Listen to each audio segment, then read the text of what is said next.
ഇത്തവണ കേരളത്തിൽ കോൺഗ്രസ് പരാജയപ്പെട്ടാൽ ബി.ജെ.പിയിലേക്ക് കേരളത്തിലെ ഒരു പ്രബല വിഭാഗം പോകുമെന്ന് അങ്ങേക്ക് പറയാം, ശരിയല്ലേ? അത് സ്വാഭാവികമാണ്. കാരണം എന്താ വെച്ചാൽ ഇന്നലെ രാഹുൽജി പറഞ്ഞില്ലേ, രാഹുൽജി ഇന്നലെ എന്താ പറഞ്ഞത്? രാഹുൽജി പറഞ്ഞതും ഞാൻ പറഞ്ഞത് ഒന്ന് തന്നെയാണ്, ഒരേ കാര്യമാണ്. കാരണം വെച്ചാല് അഖിലേന്ത്യാ തലത്തിൽ ഇപ്പോ ബി.ജെ.പി വളർന്നെങ്കിൽ ബി.ജെ.പിന്റെ അകത്തേക്ക് പോയിരിക്കുന്നത് ഏറെയും ജനാധിപത്യ മതേതര ശക്തികളിൽ നിന്നുള്ള ആളുകൾ തന്നെയാണ്.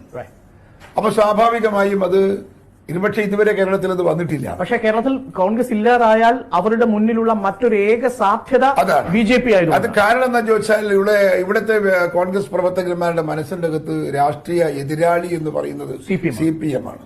അവരുടെ തെറ്റായ രാഷ്ട്രീയ സമീപനം കോൺഗ്രസിന്റെ പ്രവർത്തകരുടെ മനസ്സിന്റെ അകത്ത് എന്നും അവർ ശത്രുപാളികത്തിലാണ് എന്ന് ഉറച്ച വിശ്വാസം ഓരോ കോൺഗ്രസുകാരുടെ മനസ്സിന്റെ അകത്തും ദൈനംദിന പ്രവർത്തനം കൊണ്ട് CPM സൃഷ്ടിച്ചു വെച്ചിട്ടുണ്ട്. ആ CPM വിരോധമാണ് കോൺഗ്രസിലെ ഒരു വിഭാഗം ഒരു പക്ഷേ പരാജയപ്പെടുകയാണെങ്കിൽ, ഒരു പക്ഷേ മാത്രം പരാജയപ്പെടുകയാണെങ്കിൽ ബി.ജെ.പി സ്വാഭാവികമായും തെരഞ്ഞെടുക്കാനുള്ള കാരണം.